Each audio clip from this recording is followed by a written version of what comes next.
Dear friends, இன்றைக்கி pineapple kesari எப்படி செய்யலான்னு பார்க்குறாங்க. பைனாப்பிள் பீஸெல்லாம் எடுத்துக்கலாங்க. கட் பண்ணி எடுத்துக்கலாம். பைனாப்பிள் பீஸ் பீஸாக போட்டு எடுத்துக்கலாம்.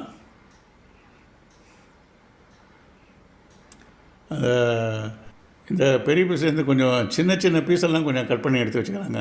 ஏன்னா கடைசியில் பைனாப்பிள் கேசரி செய்தோடனே அது மேலே கொஞ்சம் டெக்கரேட் பண்ணுறதுக்கு பைனாப்பிள் சின்ன சின்ன பீஸெல்லாம் கொஞ்சம் எடுத்து வச்சுக்கலாம்.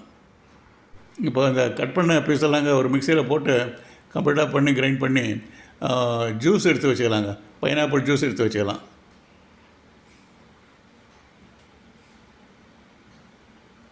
ஜூஸ் எடுத்து வச்சாச்சுங்க. பைனாப்பிள் ஜூஸ் எடுத்தாச்சு. அடுத்தது ரவை கொட்டிக்கலாங்க. ரவை வந்து ஒரு 3/4 டம்ளர் மேலே கொஞ்சம் கொட்டிக்கலாம். 3/4 டம்ளர் அளவு கொட்டிக்கலாம். நெக்ஸ்ட்டு சர்க்கரை வந்து 3/4 டம்ளருக்கு ரவைக்கு 3/4 டம்ளர் சர்க்கரை. அதுக்கு மேலே கொஞ்சம் ஒரு 2 ஸ்பூன் எக்ஸ்ட்ரா போட்டுக்கலாம். இப்போ நெக்ஸ்ட்டு நெய் போட்டுக்கலாங்க. நெய் வந்து ஒரு 3 ஸ்பூன் இருந்தால் போதும். 3 ஸ்பூன் தான் கரெக்டாக இருக்கும். அப்புறம் உலர்ந்த திராட்சை ஒரு 10-15 திராட்சை எடுத்துக்கலாங்க. 4 ஏலக்காய், முந்திரி ஒரு 10 முந்திரி, உடைச்ச முந்திரி எடுத்துக்கலாங்க. அடுப்பில் வாணலி வச்சாச்சுங்க. ஃபஸ்ட்டு நெய் கொஞ்சம் போட்டுக்கலாங்க. ஒரு 1/2 ஸ்பூன் 3/4 ஸ்பூன் நெய் போட்டுக்கலாம். அதில் வந்து இந்த திராட்சை பழத்தை முதல்ல திராட்சை பழம் போட்டுக்கலாங்க. அப்புறம் முந்திரி போட்டுக்கலாம். ஏன்னா அதனால் வந்து திராட்சை பழம் முதல்ல போட்டு அப்புறம் முந்திரி போட்டு வறுத்துக்கலாம். அதை எடுத்து வச்சுக்கலாங்க.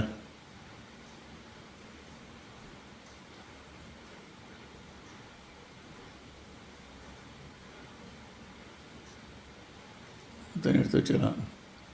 அடுத்தது வந்து ரவை அதே நெய்யில் கொஞ்சம் மீதி இருக்கும் நெய், அதில் வந்து அந்த ரவையை போட்டு வறுத்துக்கலாங்க. அப்படியே சைட்டாக வறுத்து எடுத்து வச்சுக்கலாம். அடுத்தது வந்து அதில் வந்து ஒரு 2 டம்ளர் தண்ணி ஊற்றிக்கலாங்க. வெறும் கேசரியாக இருந்தால், ரவா கேசரியாக இருந்தால் 3 டம்ளர் தண்ணி ஊற்றணும். இப்போ நம்மளுக்கு 1 டம்ளர் வந்து நம்மளுக்கு பைனாப்பிள் ஜூஸ் வேறு இருக்குது. அதனால் 2 டம்ளர் தண்ணி ஊற்றிக்கலாம். அதில் வந்து சர்க்கரையை ஊற்றிக்கலாங்க. சர்க்கரையை போட்டுக்கலாம். அது நல்லா கொதி வந்துட்டுங்க. கொதி வந்த உடனே வறுத்த ரவா எடுத்து அதில் போட்டுக்கலாம். நல்லா கொதிக்கட்டுங்க. இப்போ அந்த நெய்யை கொஞ்சம் சேர்த்துக்கலாங்க. எல்லாத்தையும் 3 ஸ்பூனு நெய்யும் சேர்த்துக்கலாம். போட்டு அப்படியே கலந்து விட்டுக்கலாம். நல்லா கலந்து விட்டுக்கலாம். அது அப்படியே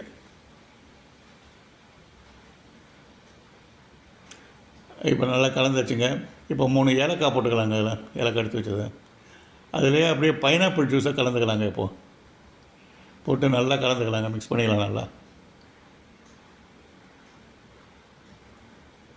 நல்லா கொதி வர வரைக்கும் நல்லா மிக்ஸ் பண்ணிக்கலாம். அப்படியே கலந்து விட்டுட்டே இருக்கலாங்க. கொஞ்சம் நேரத்தில் அந்த இதெல்லாம் எவாப்ரேட் ஆனவுடனே கொஞ்சம் கெட்டியாகிடும். அப்படியே கலந்து விட்டுட்டே இருக்கலாம். நல்லா கெட்டியாகிடுச்சிங்க. இப்போ வந்து அந்த இதை கரண்டியால் இப்படி செய்தோம்னா மத்தியில் வந்து சேரக்கூடாதுங்க. அது சட்டுன்னு சேரக்கூடாது. கொஞ்சம் கேப் விடணும். கேப் விட்டு சேரணும். அதாவது சட்டியில் ஒட்டக்கூடாது.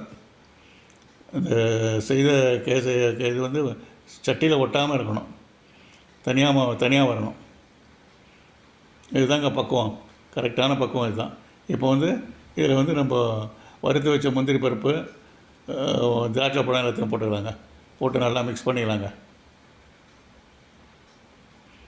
நல்லா கம்ப்ளீட்டாக மிக்ஸ் பண்ணியாச்சு.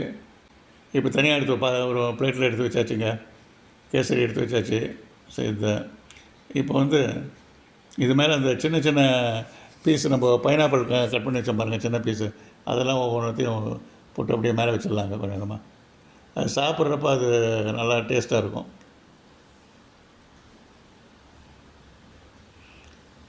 Pineapple kesari ready.